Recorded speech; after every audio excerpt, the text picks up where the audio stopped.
Salut à tous. Bah écoutez, je vous fais une petite vidéo aujourd'hui pour vous expliquer, pour vous donner quelques conseils si vous êtes bloqué en bronze, ce qui m'est arrivé il n'y a pas si longtemps que ça. Il y a encore 2-3 ans, j'étais encore stack en bronze et du coup j'ai dû créer de nouvelles méthodes pour entre guillemets pouvoir sortir de ce bronze là.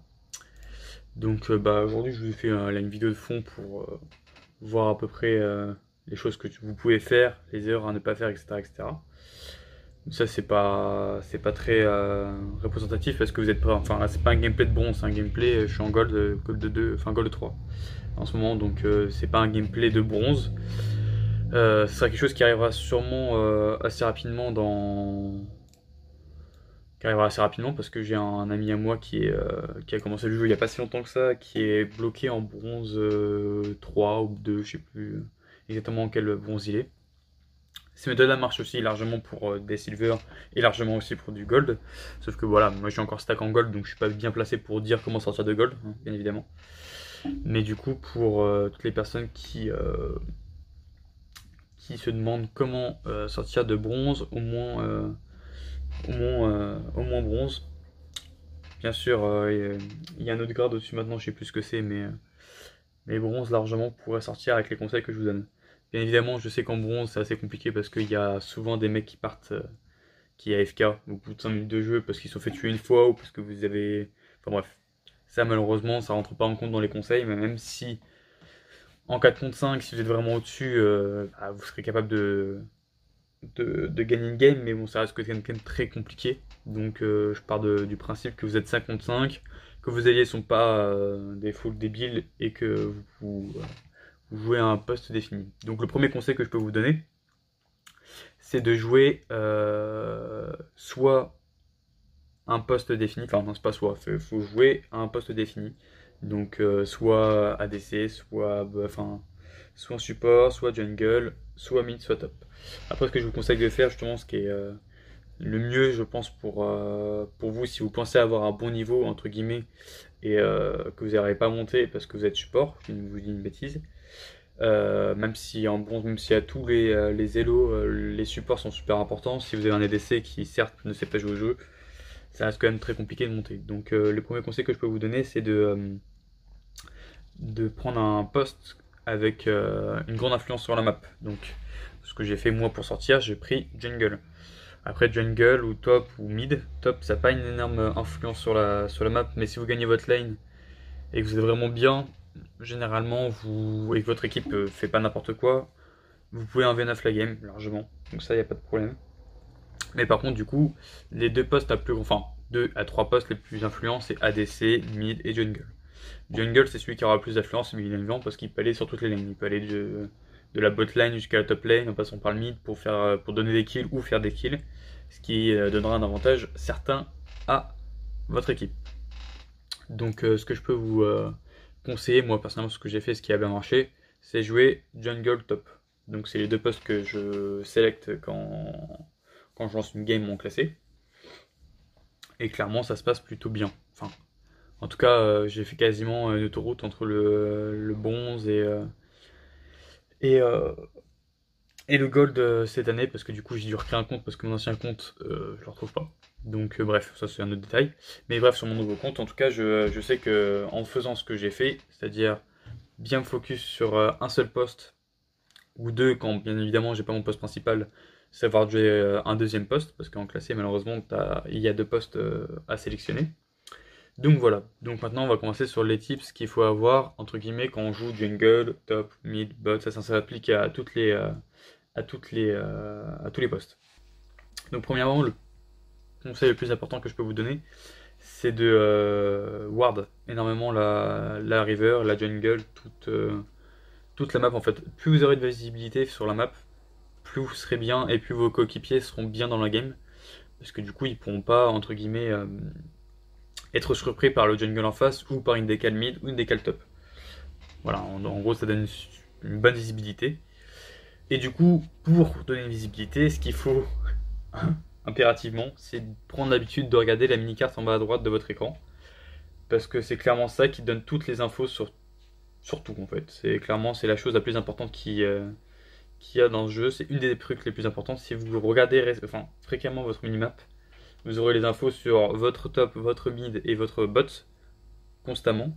Et si vous regardez un petit peu la jungle de l'adversaire, vous pourrez voir même le jungle en face. Donc ce qui pourra vous donner un avantage plus que considérable parce que il pourra pas vous gank, clairement. Donc bien ward et bien regarder tout le temps la mini-carte en bas à droite. Ensuite, pour ce qui est du gameplay, entre guillemets, là, je suis sur, du coup, vous avez sûrement vu déjà pas mal de choses sur la vidéo. Je suis un jungle, du coup, Evelyn, et je vois qu'il y a un Asus en face. Donc, pareil, je connais ces match-up, entre guillemets. En gros, quand vous jouez à un poste, imaginons que vous êtes OTP jungle ou OTP mid ou peu importe la lane sur laquelle vous êtes, connaître tous les match-ups possibles et imaginables sur votre lane. Même si Nasus c'est pas un match-up qui est très très répandu, je le connais parce que je l'ai joué aussi quelques fois. Donc je sais très bien à quel point c'est faible en early avant son niveau 6. C'est très faible. Donc, c'est très faible avant son niveau 6, même si ça reste quand même très fort. Même je pense plus fort qu'Evelyn avant le niveau 6. Mais par contre, ce que je peux faire avec Evelyn pour éviter que Nasus soit un peu plus plus fort que moi, je vais invade sa jungle pour lui piquer des camps, pour lui éviter qu'il puisse stack de trop. Donc ce que j'ai fait dans le début du gameplay avec ses corbins et son bleu, etc., etc. Et je vais faire ça tout le long de la partie. Je vais l'empêcher de pouvoir farm. Et ça va clairement le gêner sur toute la partie. Et un Asus, là et en plus il joue pas si mal que ça, donc un Asus feed ou un Asus bien dans sa game, c'est juste abominable. Donc en fait c'est... Bon, après on a quand même un Maître Yi et une Cassiopeia, donc ça reste quand même facile à counter entre guillemets, et même une Vayne en bot lane. Donc ça reste facilement contrable. Mais par précaution je préférais le counter jungle H24, comme ça je savais qu'il pouvait pas farm, qu'il pouvait pas être bien dans sa game. Et qu'il pouvait pas mettre des bonnes décales sur tout le reste de la map parce que je mettais des wards un peu partout dans sa jungle. Tout en restant mobile sur la map en fait, je décalais du bot au top, etc., etc. Donc voilà. Là pour l'explication de la jungle, ça concerne que les junglers. Après bien évidemment ça peut aussi concerner un mid lane ou un top lane. S'il voit que le jungle en face rotate, etc., et qu'il voit qu'il n'a pas pris son raid ou autre, peu importe la rotate, bah vous pouvez quand même venir empêcher ou tuer clairement le jungle en face si vous voyez qu'il est low, etc., etc. Mais pareil pour le top lane et et le mid lane, ce qui est super important aussi c'est jouer les carapes en fait. Les carapateurs vont changer totalement votre game. Encore une fois par la visibilité, la vision qu'ils vous donnent. Là vous voyez bien que sur le gameplay je les joue tous en fait. Je laisse aucun carapateur à Nasus. Ce qui me donne de la vision, je le vois passer du coup dans les riverbots et top. Ce qui l'empêche de pouvoir faire des ganks efficaces parce que clairement ma botlane le voit arriver. Ou par exemple là je regarde sur le gameplay instantanément, ils l'ont vu arriver. Enfin voilà. Mais du coup, le plus important c'est, même pour le bot lane ou la top lane, mid lane, top lane, bot lane, en fait toutes les lanes, peu importe, c'est jouer les carapes. Les carapes c'est super important. Si vous avez une pression de lane, bien évidemment, parce que si vous faites rouler dessus sur votre lane, vous n'allez pas essayer de décaler pour faire un carapateur ou aider votre jungle à faire le carapateur parce que clairement vous allez vous faire tuer. Mais quand vous avez une petite pression de lane ou quand c'est du 50-50 et que vous voyez que votre jungle part faire le carapateur et qui peut être potentiellement contest par le jungle d'en face, n'hésitez pas à décaler en fait parce que le carapateur c'est 90 gold et 120 un peu plus loin dans la game. Et déjà de une c'est une grande rentabilité de gold et en plus de ça si le jungle en face counter jungle le vôtre, vous pourrez tuer en plus de ça le jungle si vous avez fait une décale. Enfin bref, le carapateur c'est super important sur la game. Donc voilà. Là je suis en panne sèche un peu d'idées. Qu'est-ce que je pourrais vous donner d'autre? Les wards c'est super important, du coup ça je vous l'ai déjà dit. La vision de map. Vous concentrez aussi sur 1, 2 voire 3 personnages maximum. Pas jouer 40 milliards de jungle ou 40 milliards de mid lane ou top lane, bref, vous avez compris ce que je veux dire. C'est le plus important, c'est de bien gérer 1, voire 2, voire 3 personnages grand max pour pouvoir monter en fait. Clairement, juste pour sortir du bronze, il faut gérer un personnage parfait, à la perfection quasiment, pour être sûr que personne puisse rivaliser avec vous en fait. Clairement, du même elo que vous connaissiez votre personnage parfaitement, que vous connaissez quasiment tous les match-ups que vous pouvez avoir dessus. et bien le travailler, bien évidemment.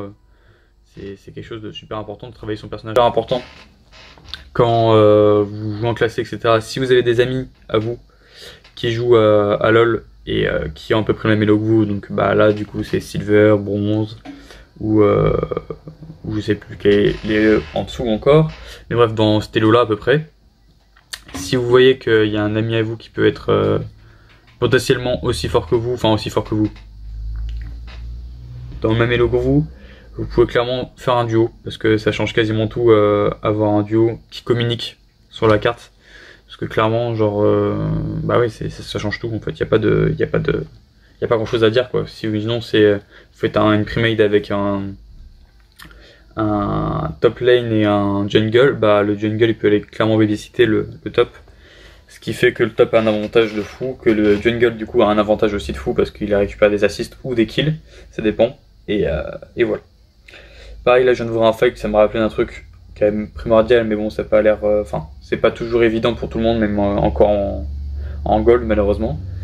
Il faut impérativement focus l'ADC, tout le temps, tout le fight. Enfin, y a pas de question à se poser. Quand il y a un fight qui se fait, bah, quitte à reculer un petit peu pour que l'ADC sorte un petit peu de ses zones de confort qui soit entre son ADC par exemple. Là je viens de voir un fight avec Nasus, Blitzcrank et Sivir. Clairement j'ai pas fight, j'ai laissé la Vayne se faire détruire, mais par contre dès que la Sivir ça a été découvert un tout petit peu par le Nasus et le Blitzcrank, bah je lui ai sauté dessus, je l'ai clairement tué. Et après bah ça change le fight hein, du coup, vu qu'il y a que 2 tanks contre 3, enfin deux personnes qui font des dégâts, donc Vayne et moi, ça change tout. Donc vraiment focuser 100% les AD carry, AP carry, hein, parce que c'est super important dans ce jeu-là. Si vous arrivez à faire claquer même les summoners ou tuer les AD carry ou AP carry, bah c'est clairement une fin de game, c'est GG à tous et c'est fini quoi. Donc voilà.